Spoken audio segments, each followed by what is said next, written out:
Bonjour, privet, shalom y hola a todos ustedes, podcasters, viajeros y oyentes.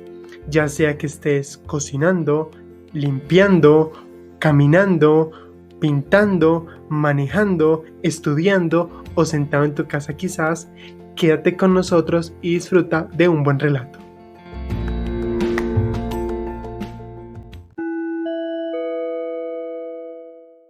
Hola de nuevo a todos ustedes y bienvenidos a la continuidad de este viaje por Rusia y lo que actualmente estamos tratando, la ciudad de San Petersburgo. Habíamos quedado entonces y hacía un tiempo en lo que era la avenida Nevsky y hoy continuaremos con nuestro relato hablando de algunos, si no los sitios más icónicos de la ciudad. Ya hemos conocido ahora lo que era la parte de Senaya y el pobre Dostoyevsky, pero hoy estaremos en el puro corazón de la ciudad. Pero no pasemos de largo lo que es nuestro objeto souvenir del día y como estamos diciendo, tratamos souvenirs rusos y objetos tradicionales. El día de hoy, el ushapka, el sombrero conocido de invierno que muchos hemos ya visto en películas, pósters y demás. La palabra ushapka viene de la palabra shapka, que es sombrero, y ushi, orejas, porque te permite un cobertor tanto en el cuello, en las orejas, en la cumbamba. Bueno, te puede cubrir toda la cabeza prácticamente y tiene múltiples formas de usarlo. ¿Por qué se volvió un objeto tan famoso? ¿Por qué es tan conocido? Bueno, en realidad, originalmente era más que todo producido en piel de oveja, en lana, ¿cierto? O también en piel de conejo. También hoy en día lo hace de manera artificial, pero era como lo tradicional. Llega a coger popularidad porque el almirante Alexander Kolchak, que era de Siberia, que era comandante general allí, llega a esta parte occidental europea, en la parte de Moscú, de San Petersburgo, y lo empieza a popularizar, es el que lo hace famoso, lo que luego origina que durante el tiempo de la Unión Soviética, en 1940, se vuelva oficial para la policía y para la armada, y encima vemos que lo usan líderes políticos, personas famosas, durante el tiempo de Stalin muchos lo usaron, entonces eso es el que coja popularidad, y es más, hoy los encontramos en múltiples colores, con estilos, con diferentes insignias, en mercadillos y en tiendas, tanto en San Petersburgo como en Moscú.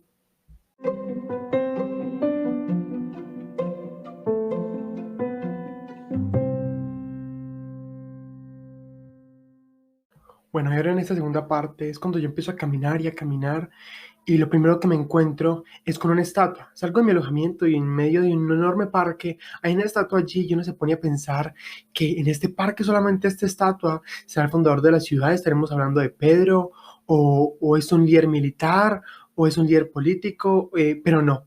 Esta es la Plaza de las Artes y el que tenemos aquí es un escritor, Alexander Pushkin. Y es un escritor ruso de tanto talento porque se vuelve un icono nacional, tanto internacional. Es un hombre que ya su nombre específicamente es nombre de estaciones de metro, de localidades, de edificios, de parques, de muchas cosas por su fama. Este hombre, mm, otros escritores además lo convirtieron en un ídolo, en un ejemplo a seguir. Dostoyevsky, Turgenev pronunciaron discursos acerca de su valor y su simpatía, porque este hombre tiene una asombrosa profundidad y una reencarnación de espíritu en el espíritu de las naciones extranjeras. Es más, Pushkin era conocido como el admirador de la belleza femenina y que adquirió una reputación precisamente de Don Juan. Él escribió quizás el poema de amor más famoso de la herencia poética rusa. Abro comillas. Te amaba. Sin embargo, el amor tal vez no se extinguió en mi corazón. Y esto Pushkin lo hizo en 1700 a 1800 y por eso se considera también el padre fundador de la lengua rusa moderna. O sea, él rechazó el estilo exagerado de la poesía rusa, realística, que para eso estaba, y lo hace más coloquial. Él coge un lenguaje más adquirible para el pueblo y escribe odas clásicas, poemas románticos, poesía de amor, política, novela en verso. Él escribe drama y bueno, entre lo histórico y lo ruso y lo realista, cuentos y tantas cosas, eh, se vuelve una reputación que se disparó, aunque tristemente luego de su muerte. Cuando estaba en vida no tuvo la fama que quería y tristemente también fue criticado. Aunque tenía un gran sentido del humor, que hacía que en todo introduciera un verso y que le daba gran popularidad. Entonces, uno estar en este parque y ver a este escritor, de verdad es simbólico. Pero ¿qué pasa? Uno se sorprende con esto. Más seguidamente uno alza la cabeza y se encuentra con una fachada enorme y amarilla. Y aunque no tan impresionante como la joya que dejamos un tiempo, que es el Hermitage, el Museo Etnográfico, que es rama del Museo Estatal Ruso, está enfocado en un arte ruso que muestra el antiguo vestigio iconoclasta, todo lo producido en madera. Eh, es un museo que, a diferencia del resto, se enfoca en la esencia rusa. Entonces tiene herencia de más de 150 culturas en su interior, que habla de los judíos de Asia Central, de los gitanos, de todo el pueblo eslavo, del legado de Ucrania. Entonces están las cosas en madera, todo lo de Siberia, las cosas de la provincia, y se particulariza por eso. Su fachada es enorme en San Petersburgo, todo es palacio, palacio aquí, palacio allá, y este lugar no se sale de ese marco porque es gigante. Pero sin hacer mucho énfasis, simultáneamente uno pasa por los jardines de verano.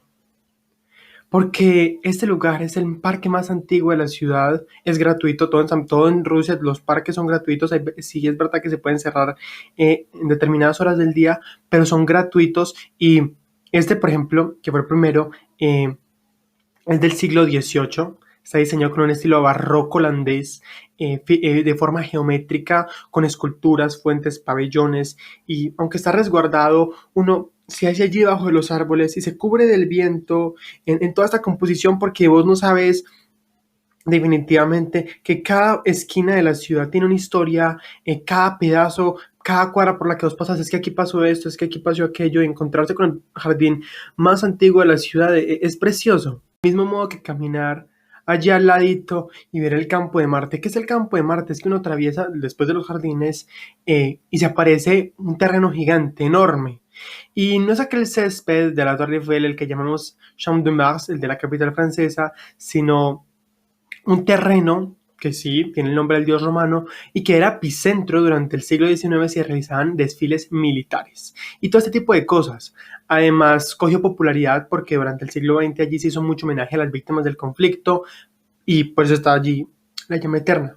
¿Qué sucede? En muchas ciudades europeas y del mundo está víctimas de Segunda Guerra Mundial, tumba del soldado desconocido. Por aquí hacemos memoria a las víctimas de la revolución. La llama nunca se apaga y todo el mundo ve y se asoma porque es icónico, y más el origen del comunismo en San Petersburgo. ¿Y por qué voy con la revolución? Porque definitivamente en este centro histórico que estamos caminando, este corazón de San Petersburgo, donde está de lo más precioso, todo está marcado por esto. Y hay un lugar que durante la época soviética, hasta llegar al comunismo, llamaron el Salvador de las Papas. Bueno, en realidad es Cristo Salvador en la sangre derramada, con la resurrección de Cristo, que es la iglesia, que aunque hablamos de San Isaac como una joya preciosa, Cristo Salvador la rompe del todo, porque uno gira allí en la esquina, cruza el puente y se aparece la catedral más icónica de la ciudad, que uno dice, este debería ser el logo de San Petersburgo, porque aunque tiene muchas hermosas, este lugar es colorido, es extravagante, es fastuoso, tiene al menos 9 cúpulas en forma de cebolla, y es imposible no sorprenderse con la hermosura de este lugar, porque es un templo que ha sido memorial, morgue, bodega para papas, como les cuento. Lo llamaban a Salvador de las Papas, y ya les voy a explicar por qué. Y el hecho es que fue construido en 1881, en memoria de la muerte de Alejandro II, porque allí mismo lo asesinaron, entonces le erigieron allí. ¿Qué pasa? Su interior tiene 7.500 metros cuadrados de mosaico, un piso en una abundancia en mármol italiano traído de Génova, y tanto en el interior como en su fachada, unas piedras preciosas rusas. Se demoró 24 años en construir, y hoy se estima que podría costar al menos 4.6 millones de rublos. ¿Qué pasa? Como les digo, a pesar de su esplendor, fue cerrada en 1930 porque por el hecho soviético se suprimió la religión. Entonces esto hizo que la transformaran en otras cosas. Primero fue una morgue temporal para cuerpos durante la Segunda Guerra Mundial, que el dato curioso allí es que durante la invasión de los nazis, una bomba cayó encima de la cúpula de la iglesia. Pero se quedó atrancada en la mano de un santo y estuvo allí durante 19 años sin explotar. O sea, imagínense todo, porque teniendo en cuenta el estimado costo que tendría este lugar, todo lo que se hubiera perdido donde hubiera explotado allí. Pero se quedó atrancada en el brazo de un santo, y esto es el milagro más grande porque luego cuando retiraron la bomba cogiendo unas goteras, se restauró la iglesia para que quedara otra vez una preciosidad, aunque como les digo, fue una morgue temporal por los muertos y durante la época soviética, como no habían iglesias y todas las religiones fueron suprimidas, entonces la volvieron una revoltería para guardar papas. Sin embargo, ya cuando se acabó todo esto en los 90, entonces la abren, la hermosean, la entrada ronda entre como 150 y 250 rublos, pero es que es una belleza y causa tanta curiosidad, porque este tipo de iglesias no las hay en toda Rusia, o sea, son contadas con la mano de los dedos, uno ve de este estilo tan colorido solamente San Basilio y esta, porque de manera curiosa, cuando se construyó, como les cuento por la fuente de Alejandro, lo que sucedió es que no fue tan popularizada, es más, fue criticada porque se sale del estilo ruso, esto parece un pastel de fantasía lleno de color y esplendor porque tiene mucha luz, y, y lo que pasa es que en las iglesias tradicionales rusas sí hay cúpulas en cebolla, pero normalmente son doradas, no son tan coloridas, al mismo tiempo son más parcas. El interior sí es tradicional, pero eso es lo que es diferente. Sin embargo, hoy toda la composición que tiene con los canales, su parque que tiene al frente y unos mercadillos lo hacen precioso. La foto al lado del agua es una de las mejores tomas que uno puede encontrarse al lado de este lugar. ¿Y por qué hago referencia en el agua?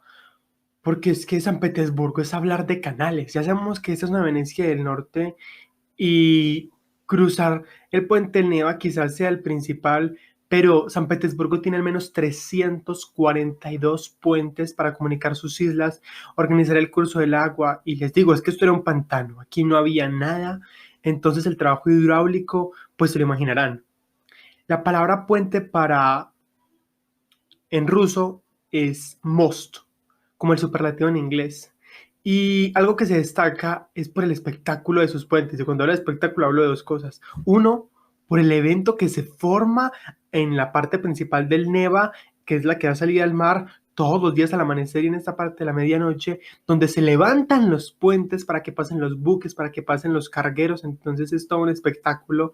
Pero otros son algunos puentecillos en otros peatonales, unos donde pueden pasar también automóviles, pero que lugares como el Ashnikov Most, que es con caballos en las cuatro esquinas que simbolizan la humanidad y la naturaleza, o el Bankovsky Most, suspendido por cables que tienen entrada unos grifos dorados, esos personajes mitológicos, y fue diseñado por el Banco de la Ciudad, o el Most Lomosnova, que es con cuatro torres de cemento, dándole un aire medieval, el Irivny Most peatonal, que cuelga de la boca de cuatro leones, y por ejemplo el Panterinovsky Most, que es metálico, ornamentado, brillante, con escudos, son algunos de mis favoritos y de los más preciosos, porque no simplemente es un puente en hormigón, sino que le ponen el detalle. Esta era una ciudad imperial, entonces, a pesar de que hubo un cambio por la época soviética, se sigue conservando este detalle.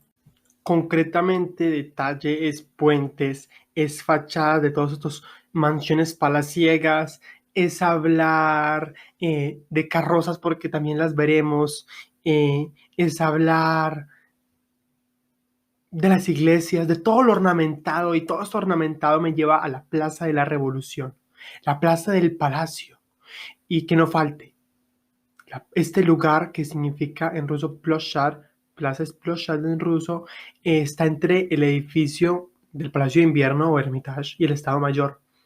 Este lugar ha sido escenario de muchos eventos, algunos de ellos incluyen el Domingo Sangriento, cuando salían a protestar a las calles contra el zar y suprimieron toda esa gente en 1905, o la Revolución de Octubre en 1917 cuando llega Lenin. Es una simetría porque cuando el zar Alejandro I de Rusia, en memoria de su triunfo contra Napoleón, eh, se pone a pensar cómo conmemorarlo, hace este lugar perfecto para que entren allí toda la carrocería, toda esta gente después de la batalla, de la mejor manera. Entonces está diseñada de una forma que hay un arco por el que se pasa debajo de un edificio y se desemboca en una columna, la columna de granito rojo más alta de su tipo en el mundo, diseñada por Auguste Montferrand, y que tiene 47.5 metros de altura, además de que pesa 600 toneladas. Está allí en la mitad. Hoy en día se hacen eventos allí, es el lugar principal. San Petersburgo tiene varias plazas, pero esto es la principal y es muy interesante porque estando en esta plaza, entonces uno se acuesta, se para, camina por allí, es gigante, como les digo, hay carrozas, hay personajes típicos de la época del zarismo y carrozas tiradas a caballo que pasan por allí por la plaza, además de que uno ve los mismos rusos como turistas mirando el cielo acostados en esta plaza del palacio. Es particular y aún un plan chévere, interesante para estar allí. Y tan pronto uno se deleita en este lugar, se queda un tiempo por allí, mira los jardines al lado del Hermitage, estamos ya al lado del Neva, del canal principal, el que les digo, Puerta del Báltico, porque por allí es donde pasan todos los buques para el puerto. Pasamos a la isla Vasilievsky, que la terminación Evsky o Insky va a ser bastante común tanto en nombres como en lugares, y esta isla fue diseñada para ser sede administrativa, así se lo había ideado Pedro, pero las cosas cambian y se torna en una concentración de lugares históricos con múltiples y lugares históricos y museos. Precisamente allí es donde se encuentra el Strelka, que yo creo que es el edificio más importante en la isla. Es alargado con una forma similar al Bolshoi, el Teatro de Moscú, que después comentaremos, y que este va a ser, como les digo, el centro administrativo e intelectual, pero que al estar esta isla enfrente directo del curso principal del Neva, lo que sucede es que se vuelve una casa de aduanas, un sitio súper importante para la marina, porque los buques entran y lo primero que ven es ese lugar. Y encima, enfrente, hay dos columnas rojas particularmente especiales porque eran faros, o sea, les echaban el aceite y se prendían y eran los que iluminaban así fuertemente como la llegada a los barcos que venían del resto de Europa. Junto con eso, en esta isla también encontraremos lugares como lo que es el museo en honor a Dmitry Mendeleev. ¿Quién es Dmitry Mendeleev? Es el creador de la tabla periódica, porque la tabla periódica es un invento ruso. Entonces allí en la Universidad Estatal de San Petersburgo le tienen honor al hombre con su estatua, con la tabla periódica y todos los elementos que él como fundador creó. Eso solamente se veía ya porque eso es un invento ruso. Y más disparatado aún es el Kunstkamera, que también está en esta isla y es un sitio del que hay que hablar porque, bueno, también es conocido como Museo de Etnología y Antropología, fundado por Pedro el Grande en su tiempo, 1714, fue el primer museo de la ciudad y es particular porque tiene animales disecados, piezas de lo más extraño y mutante que uno puede encontrar, deformaciones y mutaciones en animales, fetos, espécimes de lo más interesante y cultura de todo el mundo. Pedro aquí traía todo lo de sus viajes y uno de esta fachada que de lejos parece como un faro, pues tiene una estructura de faro, es en un verde con blanco también y es precioso. No es lo mismo verlo desde la acera y pasar por allí, sino verlo desde el agua, desde un barco. ¿Por qué desde un barco? Porque si uno está en San Petersburgo, obligatoriamente hay que hacer el paseo en bote por los canales, porque esta es una ciudad de agua y la mejor vista general que uno puede adquirir del lugar es pasando por cada uno de sus aguas. Desde allí se contempla todo lo que hemos hablado de San Isaac, de la sangre derramada, de la fortaleza de Pedro y Pablo que vendrá después, esto del Strelka, el Hermitage, el Mariinsky, todo se ve desde allí y las fachadas se contemplan mucho mejor. Uno no alcanza cuando está en la acera coger muchas de las fachadas de las mansiones que les cuento, y precisamente una en específico preciosa es el Palacio Yusupov, que en realidad coge bastante fama, está en el canal del Moika, coge su fama porque allí fue donde murió Rasputin. ¿A qué me refiero? Cuando hablamos de Grigori Rasputin, que es un nombre principal para la historia rusa y mucho más para la última familia Romanov, hablamos de un hombre que era un monje, pero que parecía un brujo, tenía poderes bastante raros, y se refiere a que la familia de Nicolás II y de Alexandra, entre sus 4 hijas, solamente había un hijo. Este hijo tenía hemofilia, el zarevich. Y lo que sucede es que, bueno, eso es una enfermedad imposible de curar, pero Rasputin lo cura, le hace un tratamiento y cura al muchacho. ¿Qué pasa? empieza después de eso a meterse tanto en la familia, que dicen que se acostaba con la zarina, empieza a coger una influencia en el poder. Los nobles le cogen tanta rabia que idean un plan para deshacerse de él. Entonces el príncipe Félix Yusupov eh, lo invita, hacen una cena que está envenenada, el hombre come, no se muere, aunque tenía veneno en la comida. Luego le disparan, tampoco se muere. Y hasta que no lo tiran al mar, el tipo no se ahoga y desaparece de la historia. O sea, parecía poseído. Hoy en día se ha vuelto un ícono, han salido series, películas acerca de él, también es conocido por su miembro viril y bueno, deja tantas cosas que es un dato curioso con el que cerramos hoy, recordando y entendiendo esta parte de lo que representan las fachetas de San Petersburgo y todo el mundo imperial, porque la parte de los Ares es historia principal y más San Petersburgo, que yo creo que definitivamente es la ciudad donde más vivieron los Romanov, mucho más que en Moscú, y es lo que seguiremos viendo en esta expectativa, en lo que continuaremos.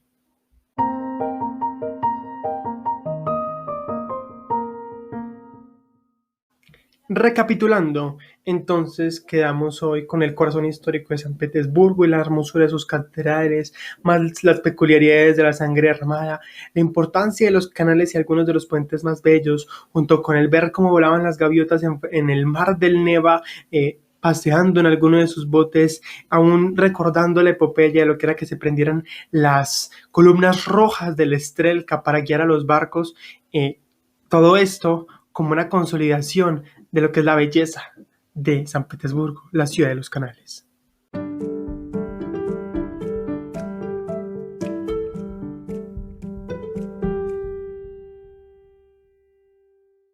Y previo a cerrar, continuando hoy con nuestro hecho histórico, 2 de febrero de 1943 termina la batalla de Stalingrado. Como estamos tratando de hechos rusos, el día de hoy corresponde este es muy principal. Esta batalla de Stalingrado es una de las más importantes y sangrientas de la Segunda Guerra Mundial, porque allí fue donde la Unión Soviética ganó. O sea, desde aquí fue donde los nazis empezaron a retroceder y las cosas empezaron a cambiar. La ciudad es conocida hoy como Volgogrado, pero en ese entonces era Stalingrado, entonces Hitler le quería dar ese golpe moral a Stalin y por eso la volvieron nada. Se estima que entre nazis, soviéticos, civiles murieron más de 2 millones de personas. Y es importante recordarla porque quién sabe si no hubiera sido por esa batalla que hubiera sido de los planes de Adolf Hitler.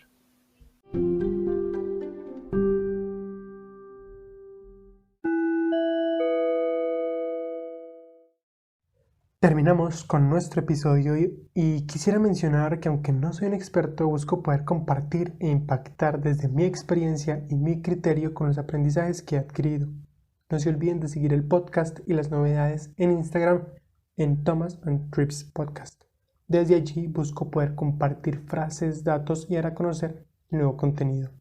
Si te gustan estos temas, por favor etiquétalo en tus historias y no te olvides de seguir el podcast y suscribirte para no perderte de próximos episodios, sea cual sea la plataforma en la que me oigas. De este modo, es a través del cual me ayudas a crecer, a llegarle a más personas, a ser recomendado y en sí a darle continuidad a este proyecto que de seguro le puede gustar a otros así como a ti. Compártelo con familia, amigos o cualquiera que consideres pueda disfrutarlo. Toda recomendación, consejo y corrección es bienvenida. Puedes escribirme a través de los mensajes de voz de Anchor, el DM de Instagram o el correo thomasandtripspodcast@gmail.com. Si también deseas hacer comentarios, patrocinios o algún otro propósito, estoy abierto. En la descripción están todos estos datos y las notas del episodio de hoy para que las cheques y recuerda